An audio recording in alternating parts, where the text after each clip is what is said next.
अस्सलाम वालेकुम दोस्तों, कैसे हैं आप? ठीक ठाक हैं? मैं उम्मीद करता हूँ आप सब ठीक ठाक होंगे।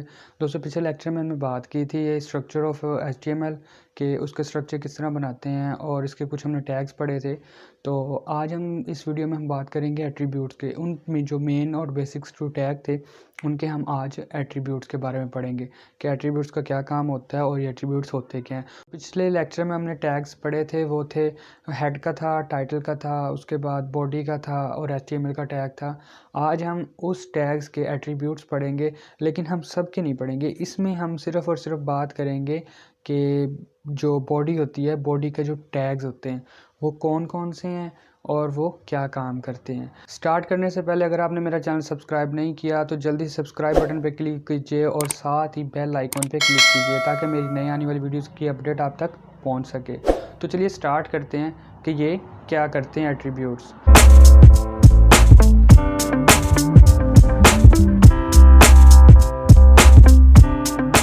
तो जी दोस्तों, जो बॉडी के हम एट्रीब्यूट्स पढ़ने वाले हैं उनमें से एट्रीब्यूट्स का मैं आपको थोड़ा सा बता दूं कि उनका क्या काम होता है, फिर हम प्रैक्टिकल करते हैं लैपटॉप की स्क्रीन पे।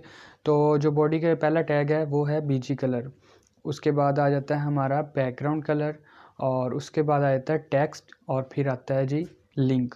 अब इन टैग्स का बॉडी में क्या काम होता है? सबसे पहले बीजी कलर की बात करें तो ये बैकग्राउंड कलर चेंज करती है, यानी कि पेज का जो कलर होता है बैकग्राउंड पे उस बैकग्राउंड कलर को ये चेंज कर देती है। इसका काम ये होता है। उसके बाद बात करते हैं जी बैकग्राउंड कलर की कि बैकग्राउंड कलर क्या होता है। हालांकि नाम तो सेम सेम लग रहे हैं, बीजी कलर और बैकग्राउंड कलर, लेकिन बैकग्राउंड कलर दरअसल करता चेंज बैकग्राउंड ही है, लेकिन वो कलर चेंज नहीं करता। वो आपके बैकग्राउंड पे इमेज लगाता है as a background.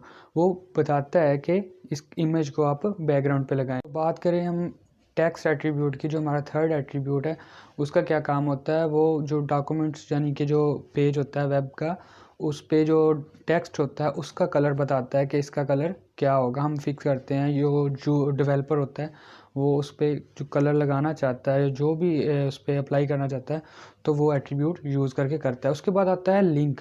Link attributes क्या काम करता है? जो डॉक्यूमेंट है वेब का, वेब पेज का जो डॉक्यूमेंट है उसके ऊपर जो लिंक होता है, उस लिंक को कौन सा कलर देना है ये डेवलपर पर डिपेंड करता है, इसलिए ये एट्रीब्यूट यूज़ होता है उसको कलर देने के लिए। तो चलिए अब स्टार्ट करते हैं इसको लैपटॉप की स्क्रीन पर प्रैक्टिकल करके कि क्या होता है इसको प्रैक्टिकल करने से और कैसे ये काम करता है। तो जी दोस्तों, अब हम आ चुके हैं अपने लैपटॉप की स्क्रीन पे और हम यहाँ पे प्रैक्टिकल करके देखेंगे कि ये टैग्स के जो एट्रीब्यूट्स हैं ये किस तरह काम करते हैं। तो मैं सबसे पहले अपना नोटपैड खोल लेता हूँ और यहाँ पे मैं इसका जो HTML का स्ट्रक्चर है पहले वो कर लेता हूँ क्रिएट।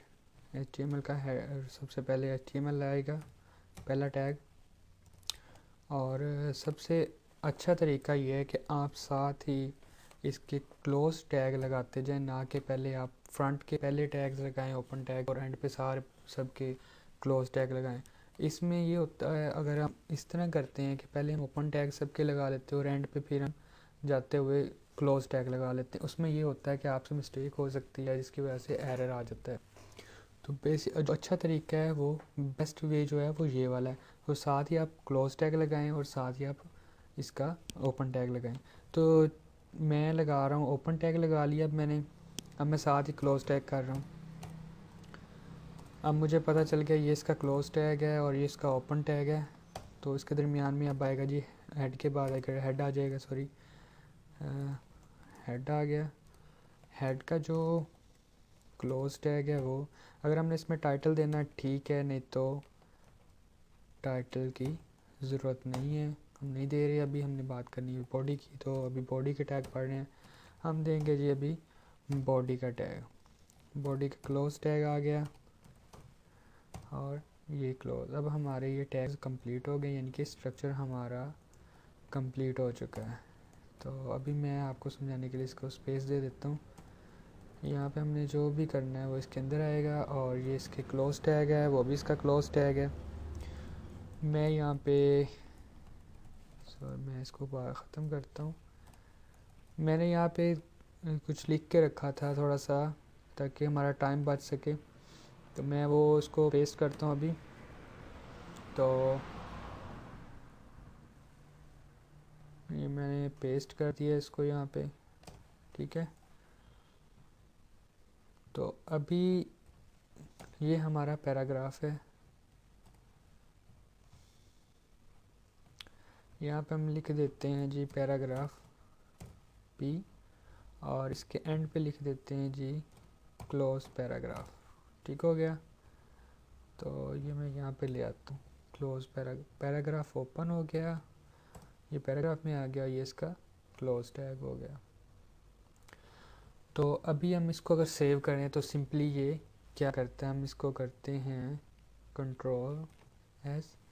अब मैंने डेस्कटॉप पे ही करवा देता हूँ सेव इसको, यहाँ पे एक मैंने फोल्डर बना के रखा है, यहाँ पे ही रख देता हूँ। तो इसको देते हैं जी HTML2 के नाम से, और इसकी एक्सटेंशन HTML। इसको अब हम करते हैं सेव। अब इसको हम रन करके देखते हैं कि ये सेव हो चुका है, तो ये कैसा दिखाई देगा वेब पेज पे। तो मैं इसको मिनिमाइज़ करता हूँ, और ये रहा फोल्डर, इसको मैं ओपन करता हूँ। तो ये HTML की फ़ाइल पड़ी, इसको डबल क्लिक किया तो इसकी जो इंटरफेस है वो कुछ इस तरह का दिखाई दे रहा है, इनके ये पैराग्राफ बन के शो हो रहा है। तो मैं अगर इसके कोड में बैक जाता हूँ, तो सबसे पहले हमने बॉडी के जो टैग पढ़े थे, उस बॉडी के टैग में बॉडी का जो टैग हमने पढ़ा था उसके अंदर एट्रीब्यूट्स है इसके। हमने एट्रीब्यूट्स, पहला एट्रीब्यूट था हमारा जी, आप कर ले, फर्स्ट हम कर लेते हैं जी बैकग्राउंड का। बैकग्राउंड BACK,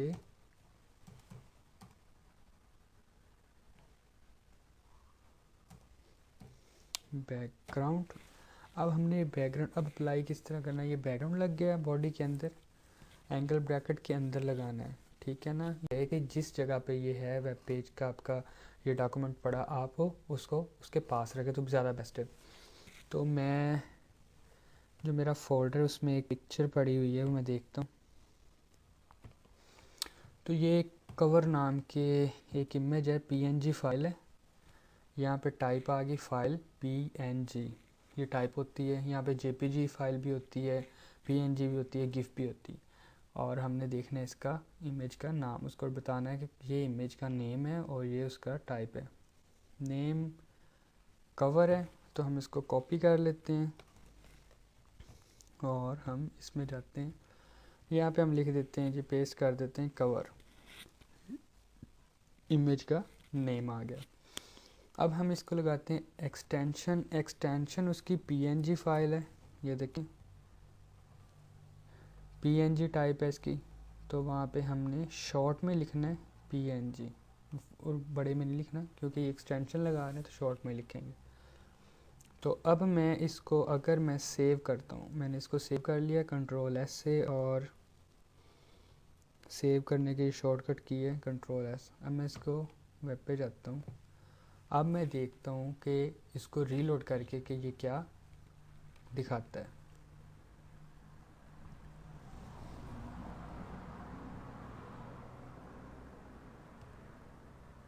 तो ये देखिए जी, हमारा बैकग्राउंड इमेज सेट हो गई है, यानी कि जो बैकग्राउंड था वो एज आ इमेज सेट होगी। बाकी ये कलर ब्लैक में आ रहा है तो एज अ डिफ़ॉल्ट है ये। तो अभी हम इसको टैग पढ़ते हैं टेक्स्ट का, तो उसमें हम कलर भी इसके चेंज करेंगे। ये एज अ डिफ़ॉल्ट इसकी बैकग्राउंड आ गया। तो मैं दोबारा इसके कोड में जाता हूँ, तो अब मैं इसके कोड में आ गया। अब हम लगाते हैं टेक्स्ट का,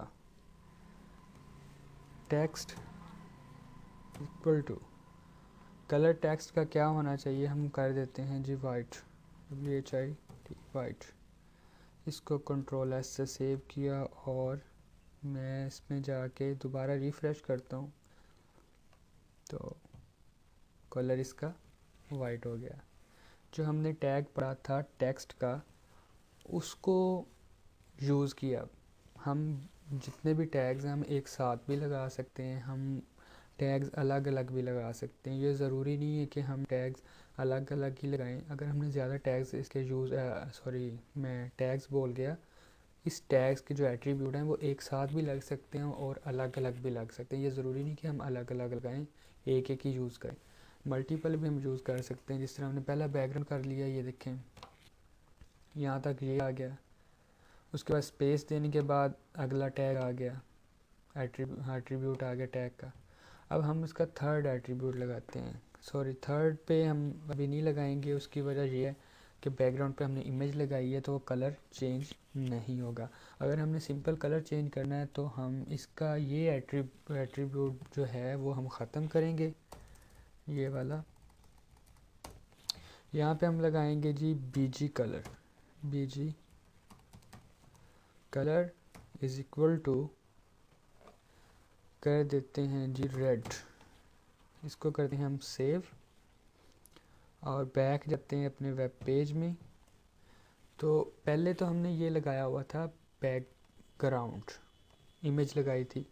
उसके बाद हमने इसका टेक्स्ट जो था एज अ डिफ़ॉल्ट ब्लैक था, तो हमने इस पैराग्राफ को टेक्स्ट के एट्रीब्यूट से कलर चेंज किया, वाइट कर दिया। अब हम लगा रहे हैं बैकग्राउंड जो था। अगर इमेज यूज़ करनी होती है बैकग्राउंड पे, उस वक्त बैकग्राउंड लगता है एट्रीब्यूट। ये हमें याद रखना इनका फ़र्क क्या है।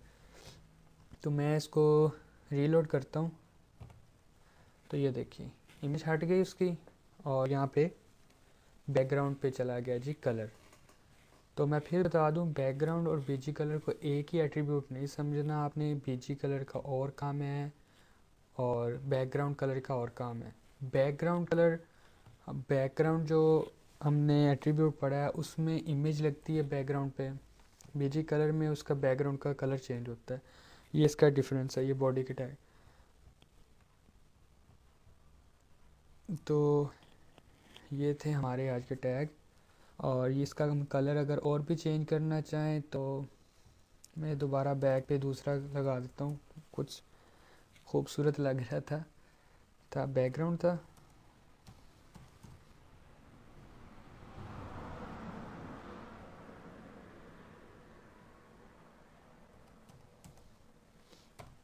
बैकग्राउंड कवर डॉट png था, यही था। मैं इसको सेव करता हूँ और इसको रिफ़्रेश करता हूँ। चलो जी, ये फिर बैकग्राउंड चेंज हो गया, थोड़ा खूबसूरत लग रहा है। अच्छा जी, एक और बात, हमने कल के जो टैग्स में पढ़ा था वो ब्रेक लाइन टैग था।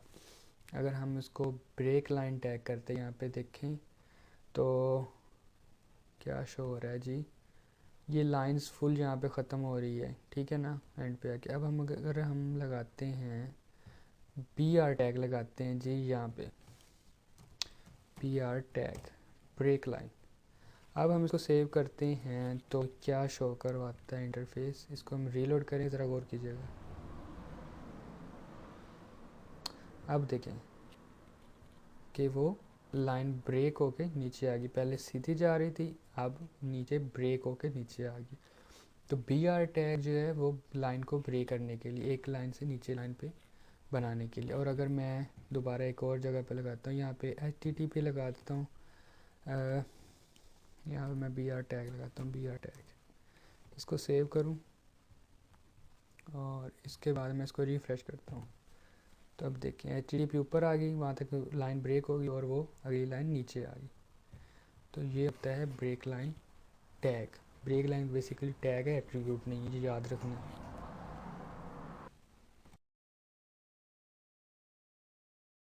तो जी दोस्तों, आज जिस टैग के हमने एट्रीब्यूट पढ़े हैं वो है बॉडी टैग। और बॉडी टैग के कौन कौन से एट्रीब्यूट पढ़े हैं वो हमने पढ़ा है जी, BG colour, background colour, text और लिंक। ये एट्रीब्यूट्स क्या काम करते हैं वो मैंने आपको प्रैक्टिकल करके दिखाया। अगली वीडियो में हम बात करेंगे एक नए टैग की और उसके एट्रीब्यूट्स की, कि नया टैग कौन सा है और वो एट्रीब्यूट उसके कौन कौन से हैं और वो क्या काम करते हैं। तो जी दोस्तों, मैं उम्मीद करता हूँ आज की वीडियो आपको पसंद आई होगी। वीडियो को लाइक कीजिएगा, शेयर कीजिएगा और कमेंट कीजिएगा। मुझे इजाज़त दीजिएगा। अल्लाह हाफिज़।